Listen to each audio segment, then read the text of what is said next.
Hello, VC.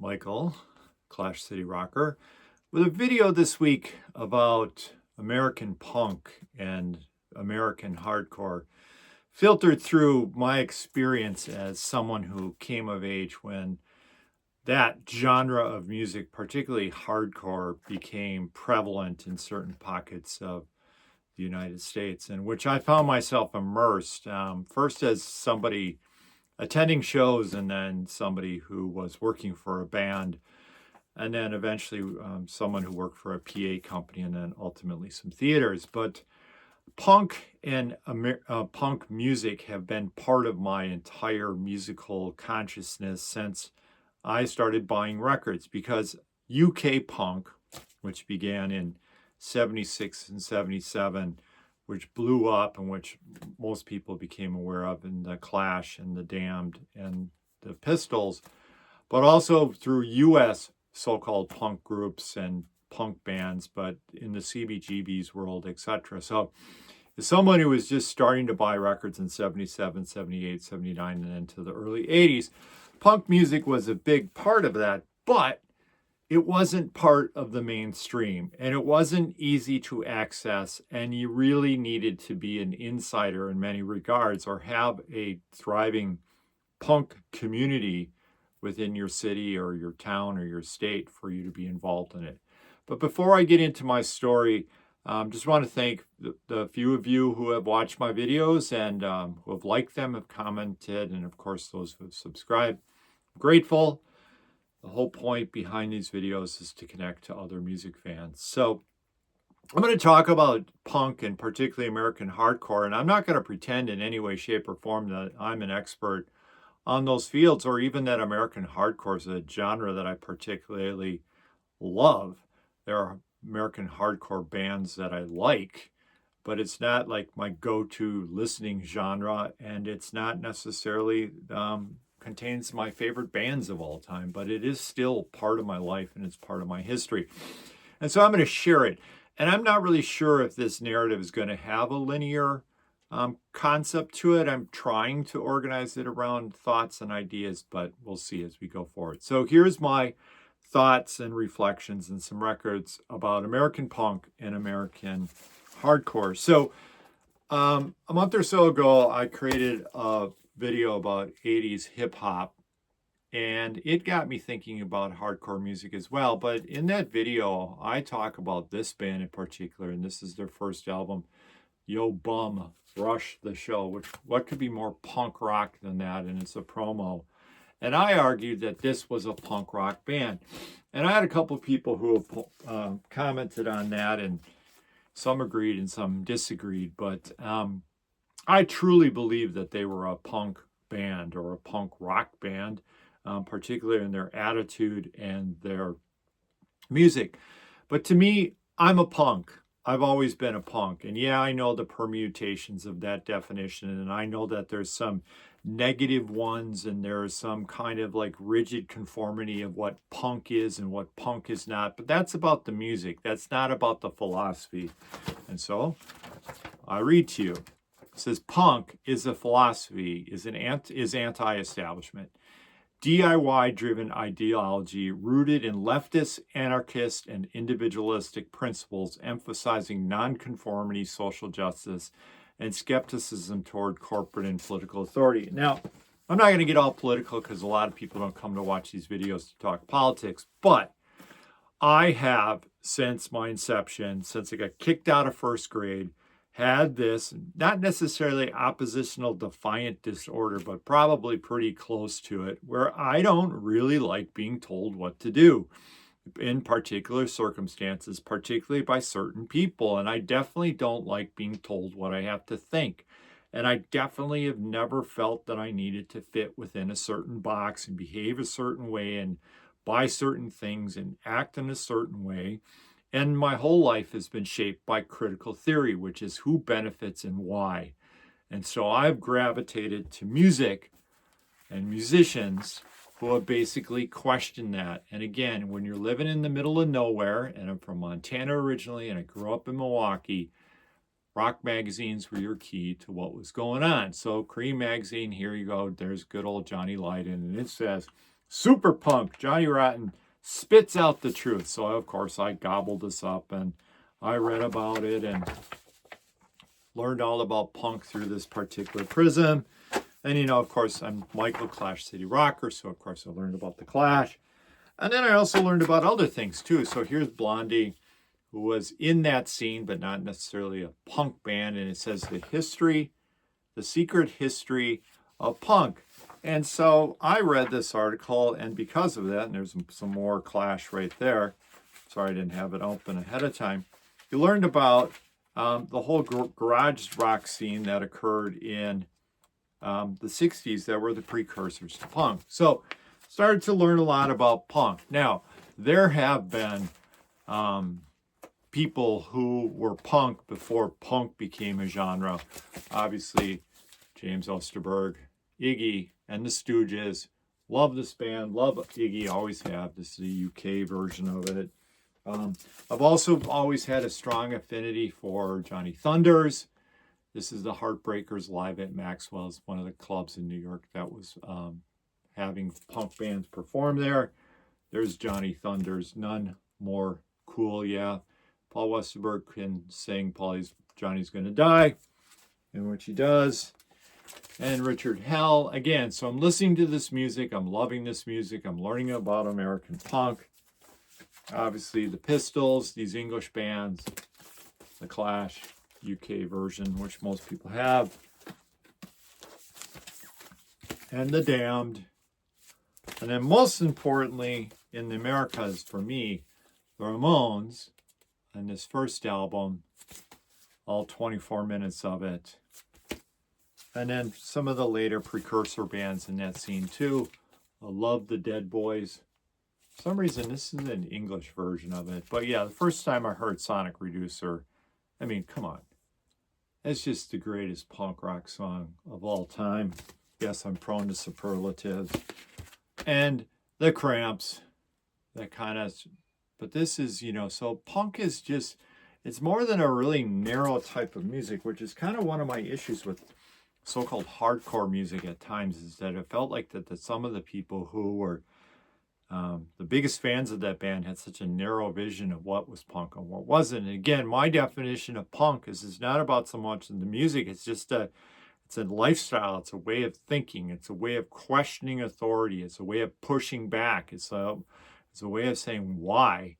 And there are certain bands in music that just kind of, you know, personify that ethos, and they just kind of emulate it. So some of the punk bands that I have that kind of transcend into that hardcore world, and I buy a lot of compilations. I really, really like them. I don't listen to the radio so much, but I like a variety. And this one's interesting because it has the Ramones, and then Television, and then Richard Hell, and the Dead Boys, and then Tough Darts, and then Patti Smith, and then the Stranglers, Rezillos, Stiff Little Fingers, blah, blah, blah.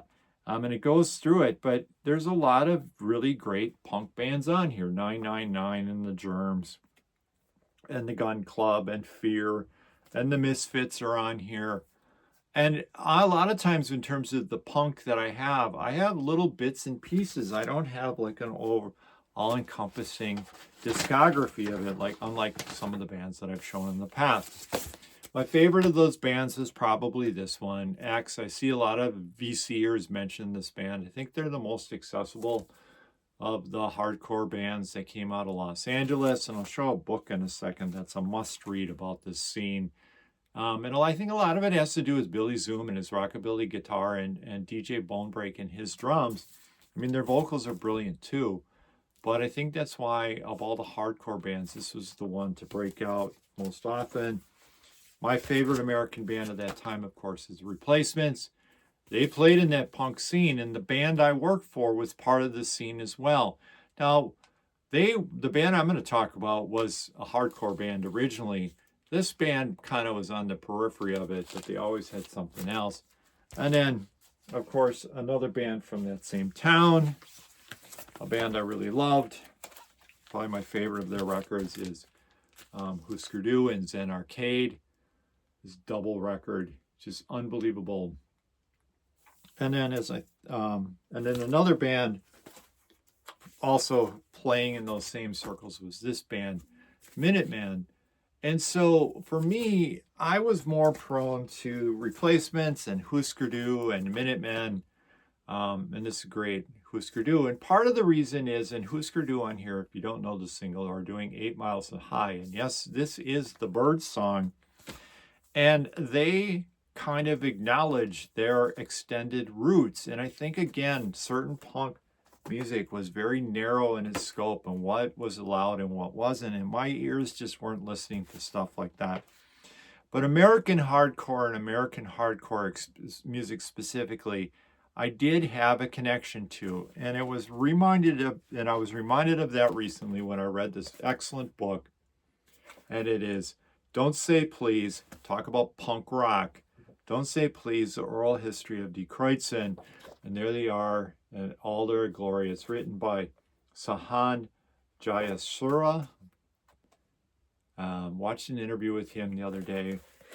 Really great. And it's a history of this band as they went from their first most noted release, which is Cows and Beer. Yes, it's a Wisconsin band. And the songs are In School, Think for Me, Hate Me, Pain, Don't Say Please, and Enemies. And these 6 tracks are like hardcore at its essence. And it put Die Kreuzen on the map in the burgeoning hard rock scene. I believe this is from 1981. And their first album, which is this one with this brilliant Richard Cole cover, I believe this one's from 1982. And this one's fun because it has the original insert, which bands were doing at that time as a way to communicate to their audience of who they are. Actually, this record's from 1984. Got the date wrong. But there they are playing. And I can picture myself in the crowd at these shows watching these bands performing, because that's how the live experience was. And the musicians weren't much older than we were, and they were living like we were. Usually many people to an old house, hanging out. That Cows and Beer one, by the way, came out on Record Store Day a few years ago, and I picked up a copy. And what was cool about it, which was fun, was there was a little cartoon about the making of this record and how it got released, which I thought was pretty cool. But anyways, so this was a local Milwaukee band, and they were my introduction to hardcore. And they were on, and you can see here, the Touch and Go label. But at their heart, they were still a punk band. And even though it's a Touch and Go release, they were releasing lots of these little 7-inch records. But you could write to the band. So here it says Die Kreuzen, P.O. Box 92181, Milwaukee, Wisconsin 53202.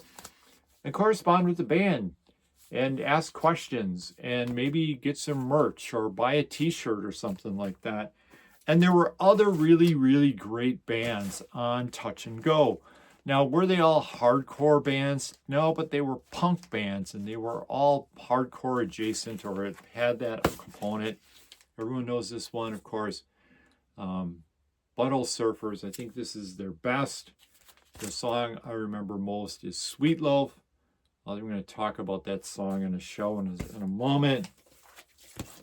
Killdozer. This is probably their best known record, 12-Point Buck. I almost said 7-Point Buck. You can tell I don't know what I'm talking about. With Deer, Killdozer from Madison, Scratch Acid, another Touch and Go band. And then finally, one other Touch and Go band that a lot of VC members talk about is Big Black. Are you familiar with this little 7-inch on Touch and Go, where they do the Cheap Trick song, He's a Whore? I love this. There's Steve Albini doing his best Rick Nielsen. There he is again. This is such a great little single. But those bands were on a label called Touch and Go, which I found myself, and by the way, if you haven't read this book, Our Band Could Be Your Life. I read this by Michael Azerrad. He's the guy who did the Nirvana book. And I kept shaking my head. I've lived through this. I've experienced that. Oh, yeah, that sounds familiar. But I'm going to read one little part of this book in the section about the Butthole Surfers. And he's talking about a show. He says, that fall, Rusk, who was the owner of Touch and Go Records, booked the Butthole Surfers for Halloween weekend at the Greystone with Big Black, Scratch Acid opening one night, and D. Kreutzen and Killdozer opening the next. I was at those shows. In fact, the thing I remember about Butthole Surfers playing Sweet Loaf was I was a little bit, let's say, chemically enhanced and standing in the middle of the crowd, and they kicked into Sweet Loaf, and you all know it. If you don't, it's like the Sabbath song, Sweet Leaf. And they had these strobe lights, and there was this girl, and she was having a spastic attack because of the strobes or from the drugs or whatever, or a combination thereof. And the crowd, because there was thousands of people in here all packed together, and they're passing this young person over their shoulders, and she's kind of going through these convulsions, and it sounds horrible, but at the time, again, I'm 20 something, and I'm out of my mind, and it's just the most interesting thing. But that wasn't the catalyst for that whole evening. So I said, anyways, these bands played on Halloween. All 5 bands stayed at the Rust's apartment, and after both shows, they went up to the building's big flat roof and barbecued and set up fireworks all night, as was the Greystone tradition. And I was up there, and I found myself mesmerized and kind of hypnotized by Mr. Gabby Haynes and hanging out up there. And then another tradition was watching the nightlife on the street below, and I don't necessarily remember that. But the second night, and this I vividly remember, the bands partied on the roof as usual. Then they all watched as a convenience store across the street went up in flames. I remember the buildings being on fire across the street, and again, the chemical enhancement of myself at the time, and just like unbelievable. But it was so interesting, this very memorable moment to be captured in this book. But yes, punk rock. I was living it at the time. I was part of it. And there were other hardcore or punk rock bands adjacent in my hometown, or where I was living at the time in Milwaukee. It was Couch Flambeau, another one of the more famous ones. But all the bands in this world were kind of issuing little 45s, and that's how the music was transferred from city to city and person to person. In this case of this band, this was the only record they ever produced, was on a 7-inch. And a lot of the hardcore punk bands, it was very, very true. Tapes were also important. And now that I'm only vinyl, a lot of the music I've had, particularly hardcore punk, is gone because I had it on cassette, or later I had it on CD. But just for American hardcore, and this is where I probably need Vinyl Richie because he seems to know a lot about it. The first exposure I ever had was with this movie, The Decline of Western Civilization. There's Darby Crash, The Germs, and then the other bands that are on there, Alice Bag, Fear, Circle Jerks, Black Flag, and my brain just being blown. When did this come out? 1982? First time I really saw those, because then I just started going to those shows, and then eventually working on them. A great documentary of that scene is this, American Hardcore, this compilation soundtrack to that movie. The History of American Punk Rock, 1980 and 1986. And I think they do a really decent overview of that time. Start with Black Flag, then Middle Class, Bad Brains, DOA, Circle Jerks, Minor Threat, MDC, Untouchables, Gang Green, The Freeze, Jerry's Kids, SSD Control, Void, blah, blah, blah, and Articles of Faith, and then D. Kreutzen. Now, at one point, I had many of those bands on cassette. Now I have only a few of them on vinyl.